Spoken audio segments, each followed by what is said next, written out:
What is up, guys? My name is Solheim, and if you're new around here, I am a World of Warcraft player with a particular interest in farming gold within the game. But I also enjoy talking about the Burning Crusade in general, and keeping you guys up to date about the game. And if you've been around for a while, welcome back. Today we are looking at the level 58 boost that is coming with TBC, and today I'm here to answer a couple of questions about the boost itself, as I've gotten a couple of comments and messages about exactly how the boost will work, what will come with it, and when it will come out. I did make a video about the level 58 boost roughly a week or two ago, and a couple of days after I made that video, Blizzard went ahead and made some updates to the level 58 boost on the beta, and so we have some new information, but let's quickly cover what exactly this boost is. I should also say that all of this information is from the TBC beta level 58 pre-made template, but based on the fact that they are adding constantly updates to this template as well as recently adding a tutorial fit for new players, I think it's fair to assume that this will also be what the level 58 boost in Classic TBC will look like. Based on the fact that they have been adding some stuff to it recently, it's also fair to assume it's a work in progress, and so some things might change before it goes live, but let's look at exactly what we have so far. It's a level 58 boost that will instantly boost your character to level 58, as well as 75% into level 58, and also give you the maximum amount of rested experience possible, so you should have rested experience well into level 60. The boost itself does not grant you any professional skills, so you will have to grind those professions out yourself. The boost comes with green gear currently, but I do expect this gear to be replaced with actual dungeon blues before it comes out to live servers, because that is what they promised us at BlizzConline. You start with friendly reputation with your faction's reputations, and honored with the Stormpike Guard, for those of you who want to know about reputations. You start with literally 0 copper, but as you do your intro quest, which takes literally 20 seconds, you get a package that contains a level 40 mount, or basically the 60% mount, as well as weapons, consumables, and 25 gold. You will have to spend roughly 2 gold of that on training one spell, as that is part of a questline, but you will have every other ability or spell at max rank, so you will not have to spend hundreds of gold for training.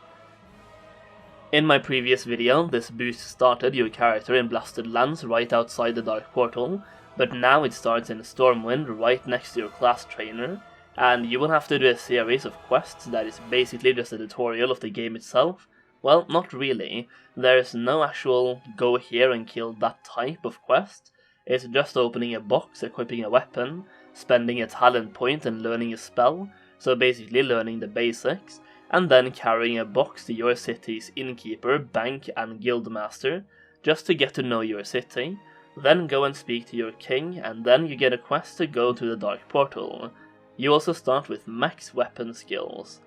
Now let's talk a little bit about class-specific things as well. Rogues start with max poison skill and max lockpicking skill, and especially that lockpicking skill is really valuable and takes a ton of time to actually skill up, so that's good to know if you were considering whether or not to boost up a rogue.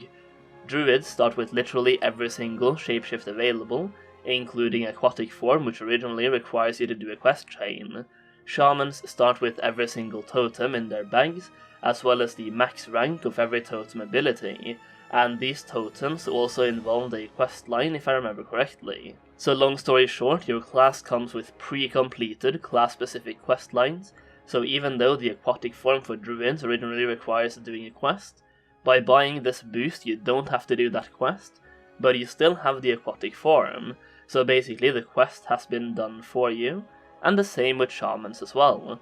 Another thing they updated since my recent video on the level 58 boost is the visuals on the gear set, as the gear itself has gotten some visual upgrades that makes it look a little bit more classic-y, if that's a word.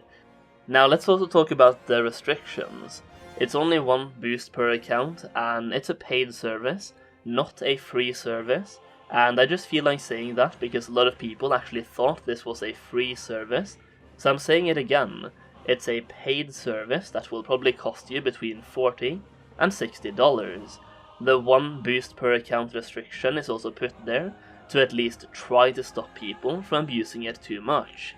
You cannot use the boost on a Blood Elf or Draenei, you have to level those guys up manually from scratch. And yeah, I think that's it for the restrictions.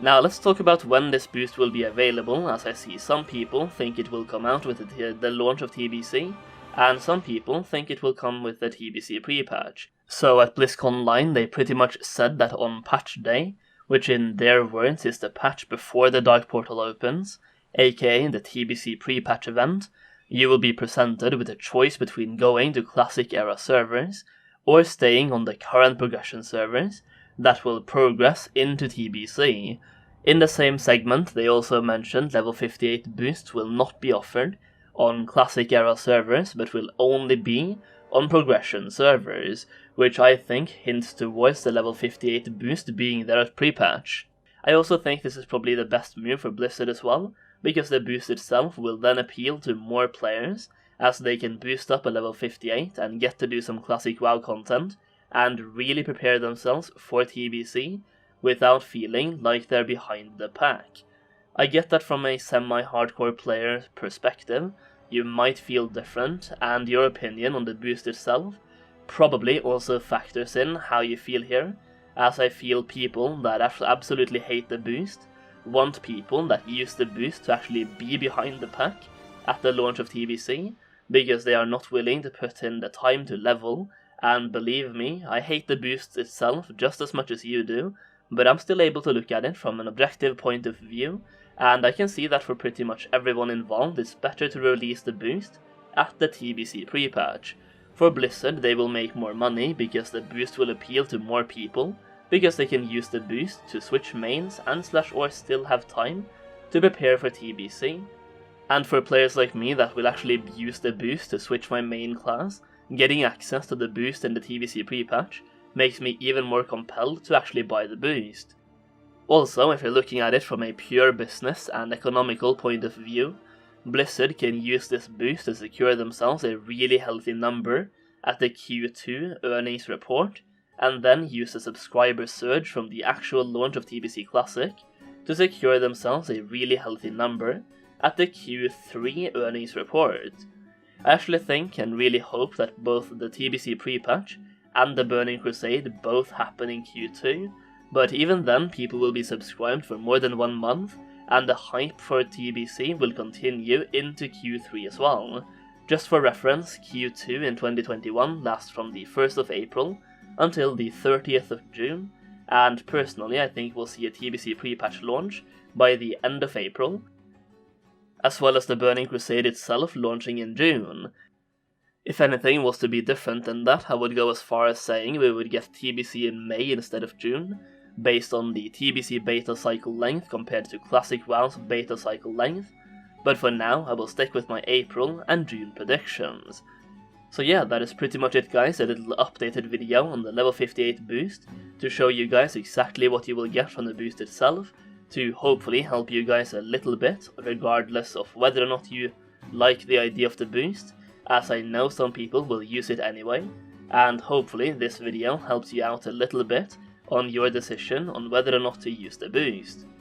So yeah, if you enjoyed the video, make sure you click that like button down below, and subscribe to the channel for more TBC content, and leave a comment down below which class you're planning to use the level 58 boost on. Thank you so much for watching, and I'll see you again very soon.